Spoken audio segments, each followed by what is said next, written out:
Salmos de número 7.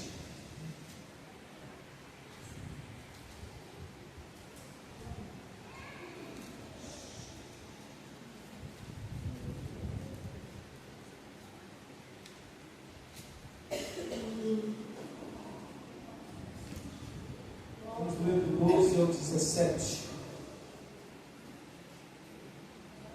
Todos encontraram? Salmos de número 7. Pastor, por que o senhor está falando número? Porque Salmos é uma canção, é uma poesia. Então não tem capítulo, é número e verso. Amém? Se um homem se não converter a Deus, afará sua espada, e já tem armado o seu arco, e está aparelhado. E se já para ele preparou armas mortais, porá em ação as suas setas inflamadas contra os perseguidores. Eis que esse está com dores de perversidade, concedeu trabalho e produzirá mentiras. Cavou um poço, ou em outras traduções, uma cova, e fez fundo, e caiu na cova que fez. A sua obra cairá sobre a sua cabeça, e a sua violência descerá sobre a sua moleira. Eu louvarei o Senhor segundo a sua justiça, e cantarei louvores ao nome do Senhor Altíssimo. Amém? Verso 15: cavou uma cova e o fez fundo, e caiu na cova que fez. Pode tomar os nossos assentos. Marconi, eu não sei se é grave, está meio estranho para a minha voz, deixa um pouco mais rouco. Glória a Deus. Aleluia.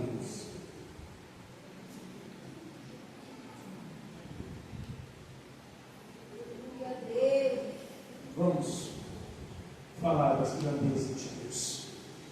Meus irmãos, nós sabemos que a palavra de Deus, ela diz que Deus, Ele é com aquele que guarda a sua palavra.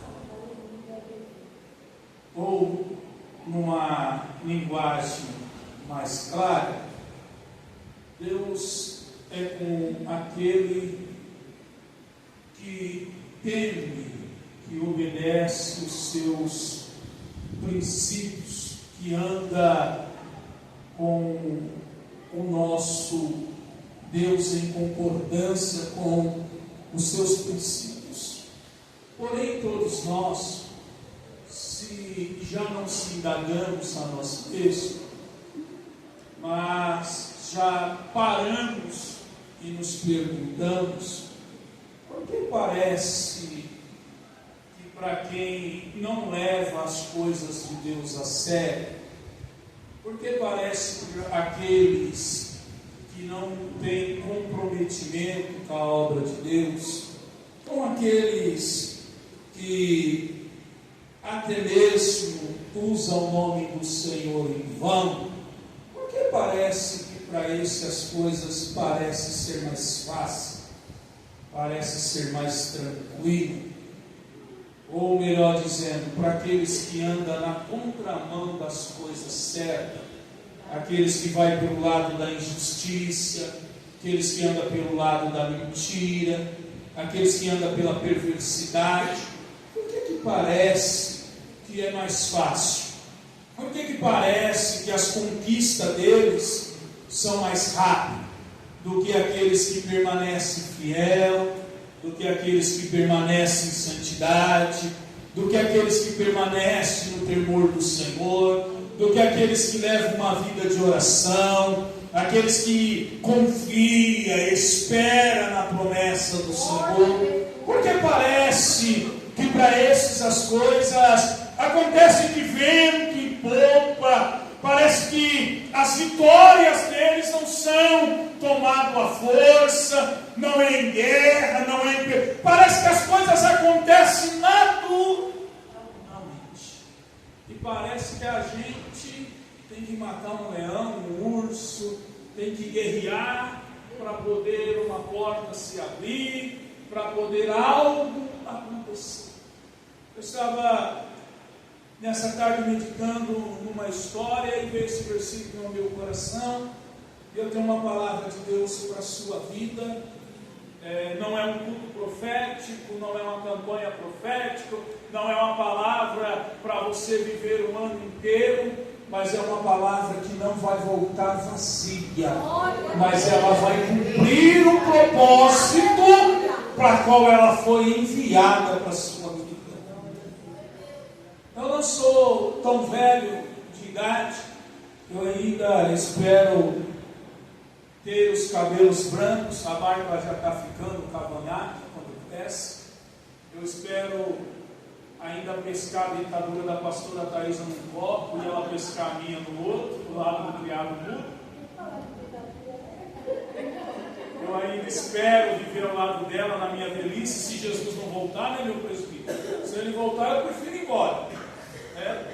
Mas eu espero, mas eu tive uma infância que talvez a nossa geração não vai ter. Eu brinquei de algumas coisas que talvez a nossa geração nunca vai ter oportunidade de brincar. E por ser um menino, e na minha época meu pai dizia que menino tem que ir para a rua brincar. Menino era criado na rua, se brincava na rua, jogava bola, bolinha de gude, jogava peão. E eu gostava muito de ir no circo. Gostava de ir no circo. Diz que a alegria do palhaço era o circo pegando fogo, era a minha alegria. Mas eu gostava também muito de ir no parquinho. Gostava de ir no parquinho, de brincar no parquinho, de se divertir, como toda criança gosta, né? Mas em todos os brinquedos do parquinho eu gostava de andar na roda gigante. Minha alegria quando ela parava lá em cima e tinha aqueles que tinham medo e eu ficava balançando para ver as moças e os rapazes gritar, porque parou lá em cima e eu chacoalhava para ver, né, o povo com medo. E lá de cima eu olhava tudo e eu gostava de brincar na roda gigante. E a roda gigante ela tem algo bastante interessante, algo bem simples, mas bem interessante. Era um brinquedo manuseado por um homem lá embaixo, com uma mão na alavanca. Nessa alavanca tinha um manete igual de bicicleta de freio, um pneu de carro girando. E quando ele queria parar ela, ele ia puxando a alavanca, o pneu iria diminuindo a velocidade e ele parava a roda onde ele queria. Uma hora ele parava com alguém em cima, uma hora quem estava em cima vinha para baixo. Assim é a vida do homem, assim é a vida da mulher. Ela é como uma roda gigante. E quem está segurando o freio dessa roda é Deus. Você pode hoje estar embaixo e Deus pode fazer a roda girar e te colocar em cima. E Deus pode tirar quem está em cima e trazer para baixo. E eu já quero te liberar uma palavra profética para a tua vida. É ano de Deus, aleluia, tirar quem está com brincadeira em cima e colocar embaixo. É mais pegar os fiéis que estão embaixo e levar em altos lugares.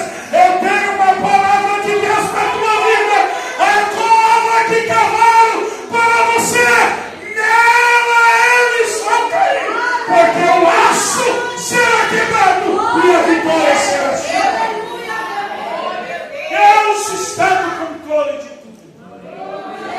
Deus está na direção de todas as coisas. E a gente se entristece, porque a gente diz, levamos as coisas a sério. A gente diz, mas não é perfeito, como o presbítero aqui disse. A gente somos todos dependentes da bondade e da misericórdia de Deus, mas nós se esforçamos para ter uma vida cristã que seja exemplo para o mundo. E na lógica humana, era para esses terem a vida mais fácil. E quem vive brincando, ter a vida mais complicada. Não é?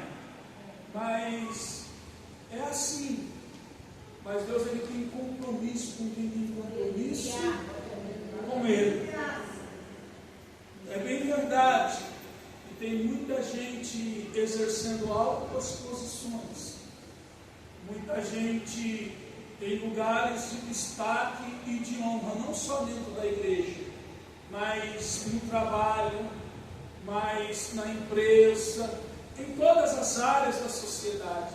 Pessoas que têm um mau caráter, mas estão em lugares de destaque, estão próximas de alguém que são autoridades, de alguém que o constituiu, não tem caráter, mas exerce lugares com excelência.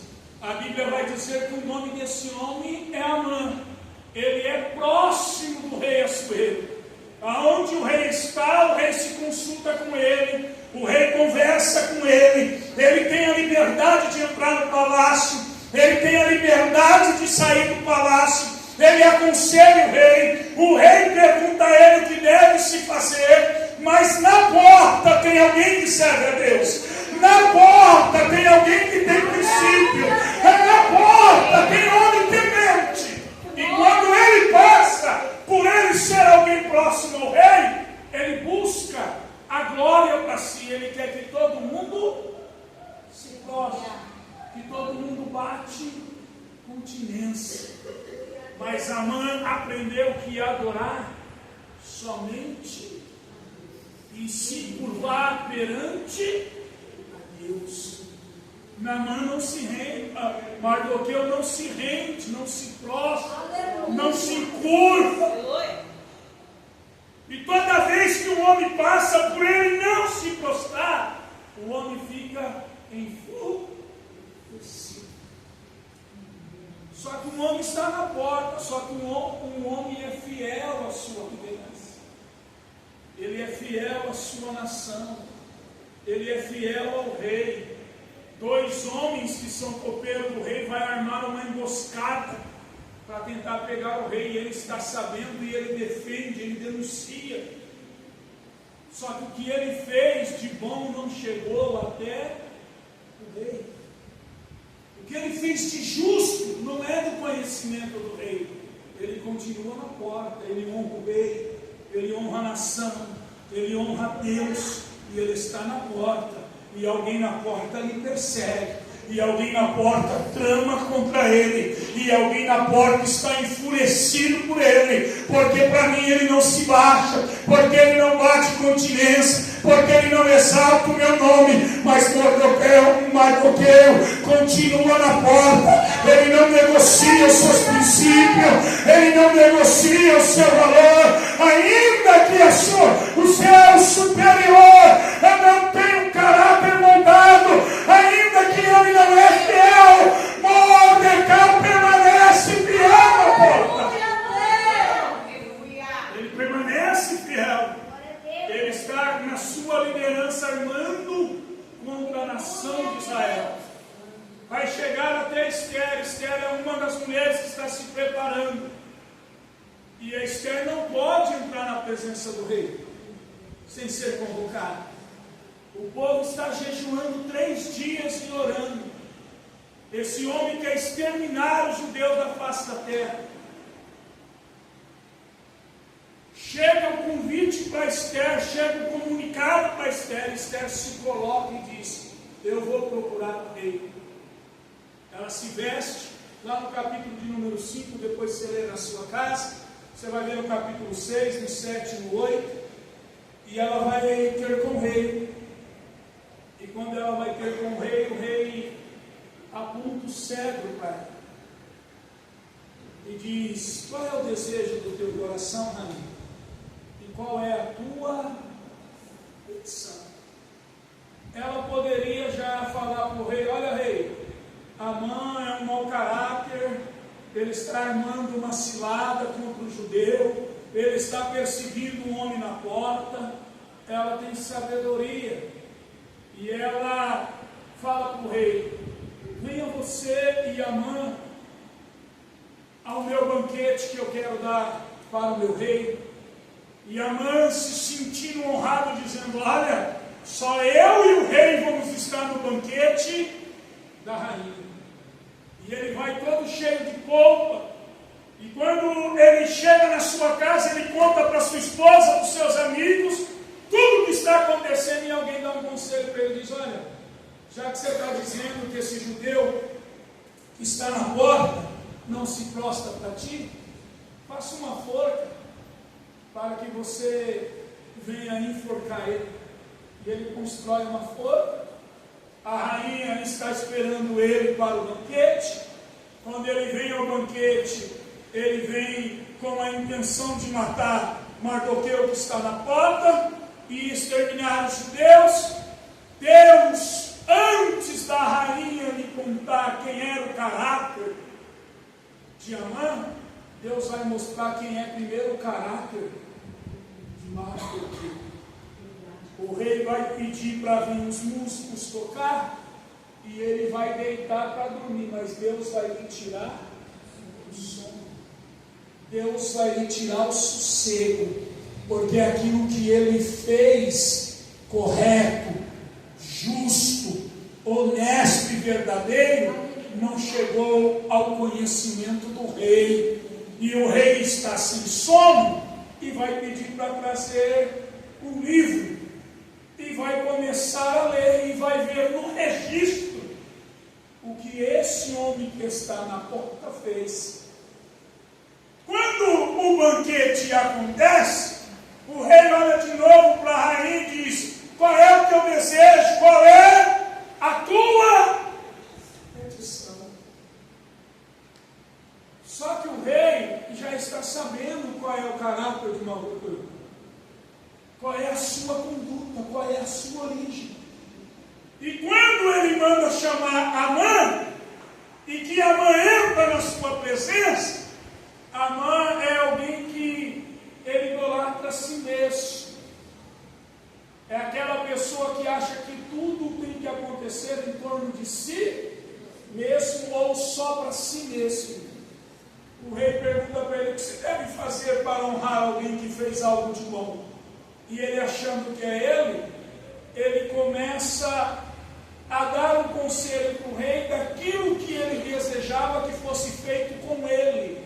Ele diz: pegue a sua roupa real, coloque sobre ele, mande um servo pegar um dos melhores do seu cavalo, manda arrastar ele pela cidade e alguém anunciar: este é o homem a qual o rei deseja honrar. Só que o conselho que ele está dando, a dica que ele está dando, ele está achando que um homem que vai montar no cavalo e vai pôr a veste real é ele.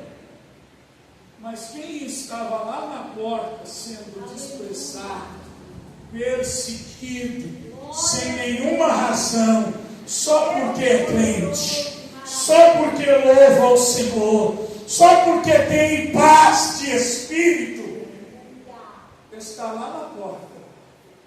O rei olha para a mãe e diz assim: manda chamar Mardoqueu, e do jeito que tu fizeste, faça com ele.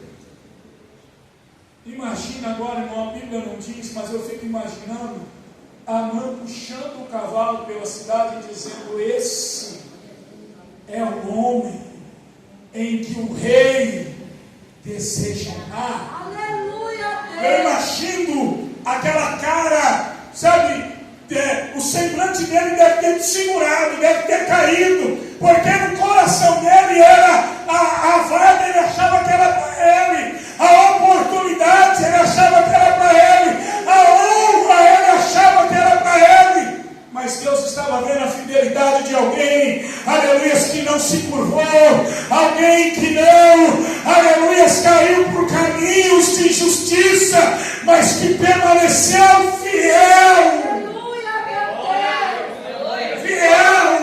Em meio à perseguição. Quando ele vai ao banquete, a rainha conta tudo o que está sendo feito, ele sai dali, e a cova que ele cavou, ou a forca que ele preparou, nela ele foi. Eu vim trazer uma palavra para o teu coração, que nenhuma ferramenta preparada contra ti vai prosperar. Não se preocupe com esses coveiros que estão abrindo cova. Não se preocupe com quem está te defamando. está te perseguindo. Não se preocupe com aqueles que estão te causando alguma injúria, com aqueles que estão lançando alguma palavra de peso, de maldição. Não se preocupe com esses que estão incomodados com a sua presença. A Bíblia diz que não dorme o guarda de Israel e nem tosqueja. O nosso Deus vê tudo, o nosso Deus ouve tudo. Tudo está no controle de Deus. Aconteceu um negócio esses dias muito engraçado. Eu comentei com a minha esposa uma coisa bem simples, bem simples. No fim do ano, minha mãe fechou o comércio dela dia 23 e ela foi para Campinas para descansar com meu pai. Meu pai ainda está com sonda, ainda está tendo alguns problemas de esquecimento, está se recuperando da cirurgia. Eu e a pastora fomos descansar um pouco com as meninas, fomos passear. E quando a gente retornou no dia 3, eu estranhei de chegar em casa e minha mãe já está. Meu pai nessa viagem sentiu uma dor muito forte, minha mãe voltou com medo, com ele no hospital, foi medicado de novo, deu infecção de urina pela terceira vez, e minha mãe e a pastora começou a preparar o comércio para abrir no dia 5. Foram lavar, foram fazer manutenção nas máquinas, minha mãe fez compra dos refrigerantes, dos produtos da prateleira, e quando minha mãe vinha saindo da casa de embalagem, onde ela compra 2 ruas de cima, sacola, papel para pôr pão, umas coisas de um comércio. Ela encontrou com 3 clientes dela. E o primeiro que ela avistou, ela diz: oi, tudo bem? Como passou de ano? Tudo. Ele diz: ô, dona Vilma, eu estou tão triste. Minha mãe disse: por quê? Porque lhe disseram que a senhora fechou o comércio definitivamente, não vai abrir mais. Minha mãe disse: talvez alguém desavisado, porque eu e a pastora no último dia e no penúltimo nós avisamos todos que foram comprar pão que retornaria às atividades no dia 5. Ela encontrou um segundo cliente e a notícia foi a mesma: a senhora não vai abrir mais. E ela encontrou um terceiro e ela desceu preocupada. Ela disse: filho, alguém está espalhando que a mãe fechou e não vai abrir mais. E aquilo me preocupou, porque eu disse: se não vai abrir, os clientes no dia 5 não vão retornar, não vão voltar. E aí eu fui orar, eu estou no propósito de oração. Eu fui orar de costume, eu estava orando no dia 5 para o dia 6, foi sexta-feira. Deixei a pastora, ela vai vir para a igreja trabalhar aqui, deixei no sábado, vim para cá, e hoje no domingo eu fiquei com a minha mãe no comércio. Mas eu me preocupei, porque eu disse: os clientes vão dispersar, se não vai abrir mais, vão procurar outro comércio. E eu estava orando na madrugada, e veio o Espírito Santo e falou comigo pela palavra dele um texto, e me trouxe paz. Quando foi contratado o Balaão, para que Balaão olhasse lá de cima do monte e visse o crescimento do povo, porque se incomodaram, porque Israel estava crescendo demais. Balaão foi contratado para amaldiçoar, porque o povo estava prosperando. O povo não tinha feito nada, a não ser estar sendo abençoado por Deus. E pagaram bem para Balaão. Foi pago. Balaão vai levantar altar, você conhece a história. E quando ele vai amaldiçoar, Deus fala para ele assim: eu falei para você não ir, mas já que você está insistindo e quer ir, tu vai ir, mas tem uma coisa: tu só vai falar o que eu dar.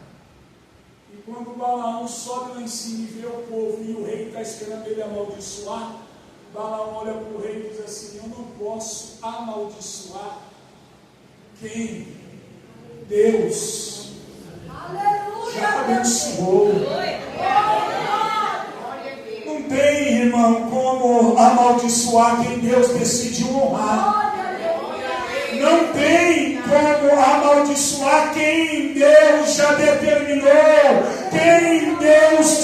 vai chegar aonde tem que chegar. Cavaram cova para José, lançaram ele na cova, lançaram ele na prisão, ele foi caluniado, ele foi vendido, mas o propósito de Deus para José vai ser governador, e ninguém vai parar o propósito. Ninguém vai, porque quem Deus abençoou, ninguém pode amaldiçoar.